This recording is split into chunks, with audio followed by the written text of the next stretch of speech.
يا أيتها النفس المطمئنة ارجعي إلى ربك راضية مرضية فادخلي في عبادي وادخلي جنتي. Chers frères et sœurs, nous savons très bien que l'islam est une religion qui met toujours l'équilibre entre ce qui peut être considéré contradictoire, entre les choses qui peuvent se considérer opposées l'une à l'autre.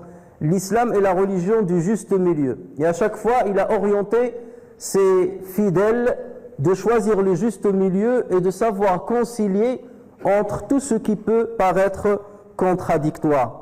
Et parmi les choses qui rentrent dans cette catégorie-là, il y a la question de l'argent et du gain de l'argent, le gain des biens matériels. Est-ce qu'il y a une opposition entre une bonne religiosité et le fait d'être riche? Est-ce qu'il y a une opposition entre le fait de cheminer vers Allah Azza wa Jal et le fait de gagner bien sa vie? Est-ce que la richesse matérielle contredit la richesse spirituelle?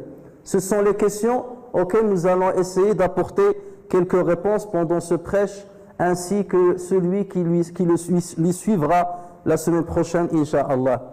Il faut savoir que l'islam a considéré l'argent comme un des ornements de la vie de l'ici-bas. Et c'est à ce propos qu'Allah Azza wa Jal dit: les biens matériels et les enfants sont l'ornement de la vie de ce monde. Il a mis l'argent ou la richesse matérielle au même titre, au même niveau que les enfants, au niveau de l'ornement de la vie de l'ici-bas. Et dans un autre endroit, Allah Azza wa Jal parle de l'ornement de l'ici-bas, de zinat al-hayat dunya, en disant: dit, qui a interdit la parure d'Allah qu'il a produit pour ses serviteurs, ainsi que les bonnes nourritures.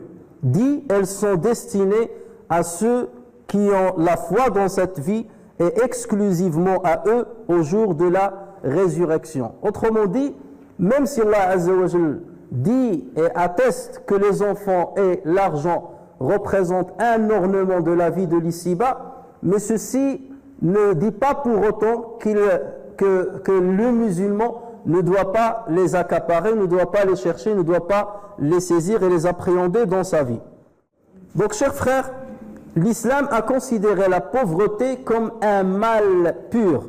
L'islam a considéré la pauvreté comme un mal pur. Et le musulman se doit de demander protection auprès d'Allah Azza wa Jal contre ce mal. Et voilà pourquoi dans le hadith rapporté par Abu Daoud, Aïcha radiyallahu anha disait: le prophète sallallahu alayhi wa sallam, chaque matin et chaque soir, il formulait certaines invocations à l'endroit d'Allah Azza wa Jal, et parmi ce qu'il disait: oh Allah, je te demande protection contre la mécréance et la pauvreté. Et regardez comment il a couplé entre ces deux-là: je te demande protection contre la pauvreté, ou bien contre la mécréance et la pauvreté, et contre le châtiment de la tombe. Oh Dieu, je te demande protection contre l'excès de dette et la domination des hommes. Lorsque Aïcha radiyallahu anha avait rapporté ces formulations à quelques compagnons, elle a dit, l'un des compagnons a dit au prophète sallallahu alayhi wa sallam, sous forme d'exclamation: tu ne cesses d'invoquer Allah Azza wa Jal contre al-maghram, contre la dette lourde. C'est ça ce qu'on appelle al-maghram, de laquelle le prophète sallallahu alayhi wa sallam demandait protection auprès de Dieu. Tu ne cesses d'insister sur la demande de protection auprès de Dieu contre la dette lourde. Et le prophète sallallahu alayhi wa sallam de répondre: lorsque l'homme est lourdement endetté, il se trouve en train de mentir lorsqu'il parle et de ne pas respecter ses engagements lorsqu'il les donne. Autrement dit, l'homme qui est endetté lourdement n'arrive pas à respecter l'échéance du remboursement de la dette, donc c'est ce qui le pousse à trouver des fausses excuses, à forger des mensonges et à partir de là quelque part, il désobéit à Allah Azza wa Jal. Et lorsqu'il donne un engagement, une promesse pour rembourser à une certaine date, il ne respecte pas sa promesse et à partir de là, il se trouve dans le péché. Ibn Hajar, ce hadith-là a été rapporté par le Bukhari. Ibn Hajar al-Asqalani, en commentant ce hadith, il a rapporté une parole de Al-Muhallab. Et le Muhallab était le gouverneur de Banu Umayya sur Khorasan, une partie de la région de l'Iran actuellement. Donc, Al-Muhallab disait, si le prophète sallallahu alayhi wa sallam multiplie la demande de protection contre la dette, c'est parce que celle-ci est un moyen ou une cause qui pousse le musulman à commettre énormément de péchés et en même temps, elle pousse les gens à parler en mal de lui. Donc c'est ce qui risque de salir aussi sa réputation. Et voilà pourquoi le prophète sallallahu alayhi wa sallam demandait protection contre ce fait-là et il apprenait à la communauté musulmane de faire autant. Chers frères et sœurs, en visualisant tous les hadiths qu'on rapporte sur le prophète sallallahu alayhi wa sallam ainsi que tous les récits sur les compagnons du prophète sallallahu alayhi wa sallam et ceux qui les ont suivis avec bienfaisance, nous remarquons que la question de la richesse matérielle n'est pas un sujet tabou en islam. Il n'y a pas de complexe chez les musulmans entre le fait d'être riche, de gagner bien sa vie, de gagner de l'argent et d'être un bon musulman. Et c'est pour cela que le prophète sallallahu alayhi wa sallam, dans un hadith authentique rapporté par l'imam Ahmed, a dit « Il est béni l'argent qui est entre les mains d'un homme béni. Il est béni l'argent lorsqu'il est entre les mains d'un homme béni. » Et lorsque le prophète sallallahu alayhi wa sallam a invoqué pour Anas ibn Malik, qu'il aimait énormément et qui était à son service, qui était son serviteur à son service pendant une dizaine d'années, le prophète sallallahu alayhi wa sallam a invoqué Dieu pour lui sur plusieurs choses.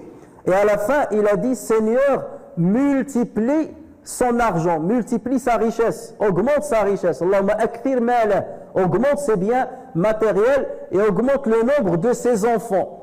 Et mets de la baraka dedans, mets de la baraka dedans. » Donc le fait d'avoir l'argent sans baraka, ça ne sert absolument à rien. Avoir l'argent que pour l'argent, ça ne sert absolument à rien. S'il n'y a pas cette baraka d'Allah Azza wa Jal, dans ce cas, la richesse devient néfaste et devient un obstacle contre la piété.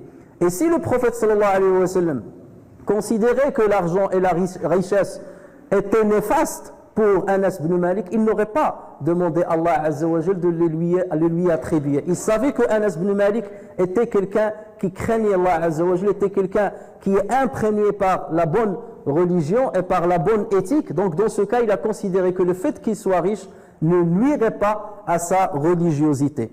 Et lorsque Sa'ad ibn Abi Waqqas était un jour malade, il était très malade à la Mecque, lors d'une visite de la Mecque, il était tellement malade qu'il a pensé, tout le monde a pensé qu'il allait mourir. Le prophète sallallahu alayhi wa sallam lui a rendu visite. Et Sa'ad ibn Abi Waqqas a dit au prophète sallallahu alayhi wa sallam, il fait partie des 10 auxquels le paradis fut promis. Il lui a dit, cher prophète, j'ai décidé de mettre un testament, d'écrire un testament et de conseiller de donner toute ma richesse, tout mon argent aux pauvres et de ne rien laisser à mes héritiers. Et le prophète sallallahu alayhi wa sallam lui a dit non, écrire, c'est-à-dire donner, léguer tout ton argent, c'est trop. Il lui a dit dans ce cas, je donne la moitié de mon argent. Le prophète sallallahu alayhi wa sallam lui a dit c'est trop. Il lui a dit dans ce cas, je donne le tiers. Le prophète sallallahu alayhi wa sallam lui répliqua oui pour le tiers, même si c'est trop. Oui pour le tiers, même si c'est trop. C'est pour cela que certains savants ont considéré que le mieux c'est de mettre dans son testament moins que le tiers, parce que la remarque du prophète sallallahu alayhi wa sallam à la fin montrait qu'il considérait que c'est trop. Et ensuite le prophète sallallahu alayhi wa sallam de dire vaut mieux que tu laisses tes héritiers riches plutôt que tu les laisses pauvres. Vaut mieux que tu laisses tes héritiers riches plutôt que de les laisser pauvres. Mu'adh ibn Abdillah ibn Khubayb rapporte sur son père, qui rapporte sur son oncle, qui dit nous étions assis et le prophète sallallahu alayhi wa sallam est sorti, nous a rejoints. Nous étions assis et le prophète sallallahu alayhi wa sallam nous a rejoints et on voyait que ses cheveux étaient encore mouillés et on voyait qu'il était joyeux. Et on lui a dit, on lui a fait la remarque, ya Rasulallah, on voit que tu es tayyib al-nafs, ça veut dire que tu es joyeux, tu es très content. Et le prophète sallallahu alayhi wa sallam de dire oui, et alhamdulillah, oui, et alhamdulillah. Ensuite il s'est assis et les compagnons ont commencé à parler de ce sujet, le sujet de la richesse, de gagner l'argent, d'être riche. Ils ont commencé à parler, chacun donnait son avis Et en fin de compte, le prophète sallallahu alayhi wa sallam leur a dit, il n'y a pas de mal à être riche. Il n'y a pas de mal à être riche lorsqu'on craint Dieu, lorsqu'il y a taqwa. Il n'y a pas de mal à être riche lorsqu'il y a taqwa. Et le fait de jouir d'une bonne santé avec taqwa, c'est mieux. Le fait de jouir d'une bonne santé avec taqwa, c'est mieux. Et être content, avoir une âme apaisée, fait partie des bienfaits de la vie. De ce hadith-là, nous voyons que le prophète sallallahu alayhi wa sallam ne combattait pas la richesse, c'est les compagnons. Et on le verra encore plus la prochaine fois, bi'idhnillah azza wa jal. Il ne combattait pas la richesse, mais il voulait que cette richesse-là soit accompagnée avec la crainte révérentielle. Parce que c'est cette crainte-là qui va mettre le cadre aux musulmans pour savoir comment gagner son argent et comment le dépenser, comment le mettre dans sa main et ne pas le mettre dans son cœur, comment il le met au profit de ceux qui sont dans le besoin et au profit de la communauté musulmane et de l'islam et des nécessiteux.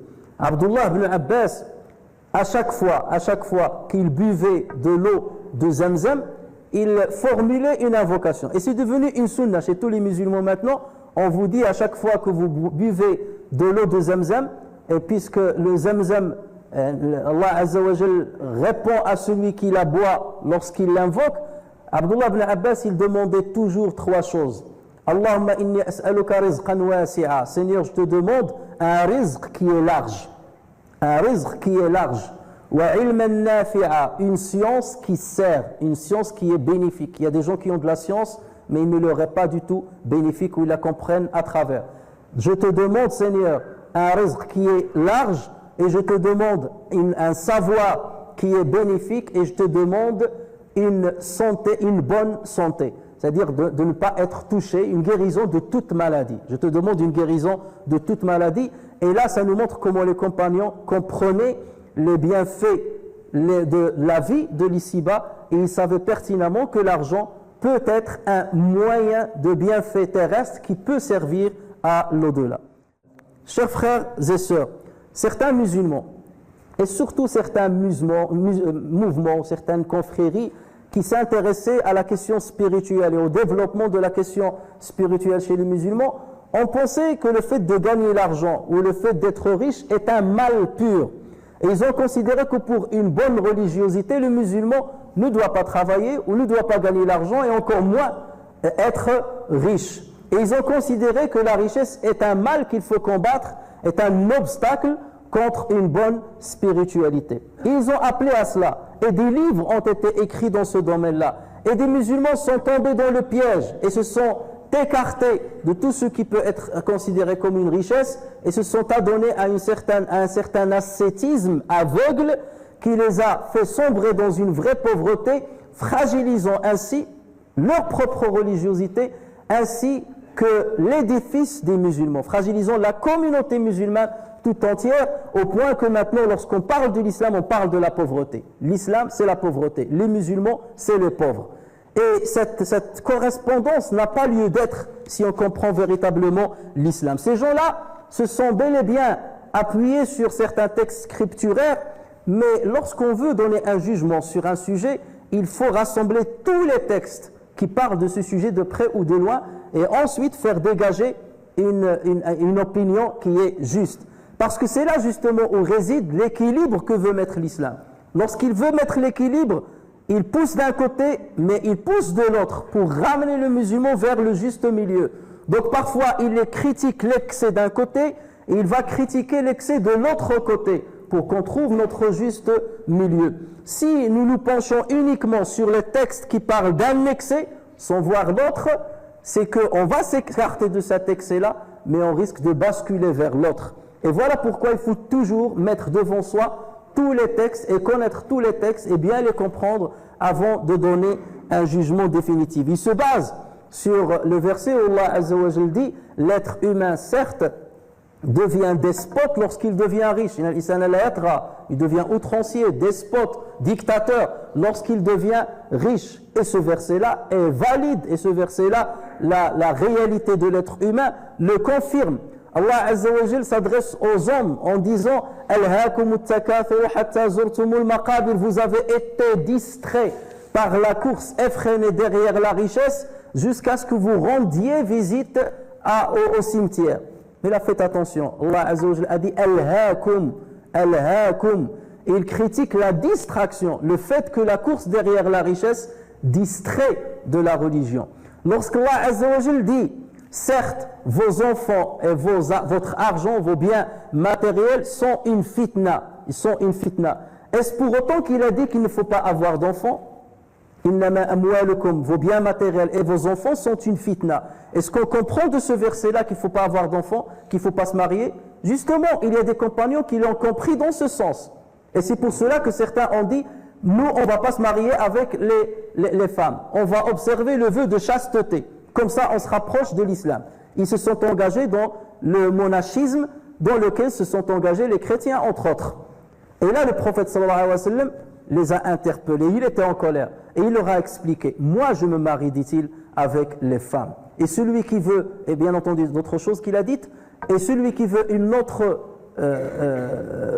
sunna que la mienne ne fait pas partie de ma communauté. Donc il a tout de suite remis les choses dans l'ordre pour qu'il n'y ait pas un excès dans la communauté musulmane. Et c'est ainsi que les compagnons du prophète sallallahu alayhi wa sallam l'ont très bien compris, et on s'étalera encore plus sur ce sujet-là bi'idni la prochaine fois. Donc l'islam n'a pas appelé à ne pas avoir les enfants. Et pourtant, dans ce verset-là, il a dit que les enfants sont une fitna. Et de la même manière, l'islam n'a pas interdit à ce qu'on gagne sa vie, à ce qu'on gagne de l'argent, à ce qu'on soit riche, mais bien entendu avec des conditions. Donc il faut se pencher sur les conditions sine qua non pour que l'argent soit licite et la richesse soit agréée par Allah Azza wa Jal, et non pas s'écarter complètement des moyens qui peuvent nous faire gagner notre subsistance. Chers frères et sœurs, Sufyan al-Thawri, qui fait partie de Tabi'in, qui fait partie des successeurs de As-Sahaba, disait, les compagnons disaient un dua. Les compagnons disaient une formule dans le dua, et ils disaient, Seigneur, Seigneur, désintéresse-nous de l'ici-bas. Zahidna fid dunya. Seigneur, désintéresse-nous de l'ici-bas. Donne-nous de ses largesses. Alors, ça peut paraître contradictoire. Désintéresse-nous de l'ici-bas et donne-nous de ses largesses. Ça veut dire, donne-nous des largesses de l'ici-bas. Est-ce qu'il y a une contradiction? Il n'y a pas de contradiction dans la tête des compagnons qui faisaient ce dua. Être désintéressé de l'ici-bas ne veut pas dire ne pas le posséder. Tu peux posséder l'ici-bas, tu peux posséder la richesse et être désintéressé de la richesse. C'est deux choses différentes. Et tu peux être un pauvre, mais très intéressé par la richesse. Très intéressé par l'argent alors que tu es un pauvre. Tu peux être un riche et désintéressé de l'ici-bas, comme tu peux être un pauvre et intéressé de l'ici-bas. Et voilà comment les compagnons ont compris le sens du relationnel qu'il faut avoir avec l'argent. Seigneur, désintéresse-nous de l'ici-bas et donne-nous de ces largesses et ne l'écarte pas complètement de nous. Ne l'écarte pas l'ici-bas de nous. Ne l'écarte pas de nous et complètement de nous au point qu'on ait envie de lui. Au point qu'on ait envie de lui. Si il s'écarte de nous complètement, on risque de courir derrière pour le détenir, et là on risque d'oublier Allah Azza wa Jalla, nos devoirs religieux. Al-Qasim ibn Muhammad, qui fait partie des 7 grands jurisconsuls de Médine, dit, lorsqu'il y avait l'époque de Omar ibn Khattab, les largesses se sont multipliées, il y avait de la richesse, au point que les gens se donnaient l'argent, se faisaient des cadeaux les uns les autres, et beaucoup de personnes ont commencé à ne plus travailler, à ne plus gagner de l'argent, parce qu'ils recevaient l'argent rien qu'avec les cadeaux et les donations, donc ils n'avaient pas besoin de travailler. Et là, Omar ibn Khattab les a réunis, et il leur a dit, Ya ayyuhan nas, aslihu ma'aishakum, travaillez et gagnez votre vie. Ayyuhan nas, aslihu ma'aishakum, fa inna fiha salahan lakum, parce qu'en ceci, il y a un bien pour vous et un bien pour la relation avec autrui. Parce qu'en ceci, il y a un bien pour vous, vous le gagnez par votre propre sueur, et il y a un bien dans la relation avec autrui parce que vous allez aider les autres, et à partir de là, les liens entre les musulmans resteront forts. Yahya ibn Sa'id rapporte que Sa'id ibn al-Musayyib, qui est aussi une grande sommité de Tabi'in, Sa'id ibn al-Musayyib, lorsqu'il était mourant, il a laissé énormément d'argent. Il a laissé beaucoup de dinars, dit le hadith. Et ensuite, au moment de son agonie, il a dit, Seigneur, tu sais pertinemment que je n'ai ramassé cet argent, tu sais pertinemment que je n'ai ramassé cet argent que pour protéger ma religion, que pour protéger ma religion, et pour maintenir les liens avec mes proches, et pour que je ne tende pas la main aux autres, et pour payer mes dettes. Et ensuite il a dit, il n'y a pas de bien à celui qui n'amasse pas l'argent pour bonifier sa religiosité, pour maintenir les liens avec ses proches, pour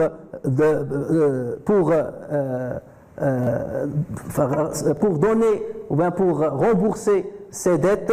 Il n'y a pas de bien en lui. Et Sufyan Thawri a dit, déjà à son époque, dans cette époque-là, il parlait de son époque, à cette époque-là, l'argent est l'arme du musulman, l'arme du croyant. L'argent est l'arme du croyant. Et que dire à notre époque, chers frères et sœurs, que dire à notre époque où les musulmans, c'est eux qui remplissent le secours catholique, le secours populaire, toutes les associations caritatives. Lorsque vous y allez, la majorité de ceux qui tendent la main, malheureusement, ce sont des musulmans. C'est quelque chose qui ne peut pas être acceptable. Alors que le prophète sallallahu alayhi wa sallam dit, la main qui est haute est préférable auprès d'Allah azza wa jal que la main qui est basse. Lorsque la personne n'a aucun moyen, on peut le comprendre. Mais lorsque la personne a les moyens et a surtout la piété qui lui permet d'être immunisée contre la glissade et l'égarement en étant riche, là bien entendu, il n'y a aucun mal à ce qu'il soit riche. Et Salman al-Farisi, un jour, il a acheté énormément de provisions alimentaires. Et quelqu'un lui a dit, tu achètes autant, ce que tu as acheté c'est beaucoup pour toi. Tu as acheté autant, wasaqan mina al-qut. Et Salman lui a fait cette remarque alors que Salman, comme vous le savez, était un grand ascète parmi les compagnons du prophète sallallahu alayhi wa sallam. Et Salman a dit ceci, il a dit, lorsque la personne réussit à garantir ce qui satisfait sa nourriture ou ses besoins alimentaires, lorsque la personne arrive à gagner ce qui satisfait ses besoins alimentaires, il s'apaise. Elle s'apaise, la personne s'apaise. Et lorsqu'elle s'apaise, bien entendu, elle peut adorer Dieu comme il le faut et elle n'est pas perturbée dans son adoration. Et Inch'Allah, on aura l'occasion de parler de plusieurs compagnons du prophète sallallahu alayhi wa sallam qui étaient fortunés, preuve à l'appui, et montrer comment ils réagissaient avec l'argent et comment ils gagnaient leur argent et comment ils distribuaient leur argent. Et c'est d'eux que nous devons prendre exemple et non pas de ceux qui parfois nous donnent l'impression que la religion rime avec la pauvreté.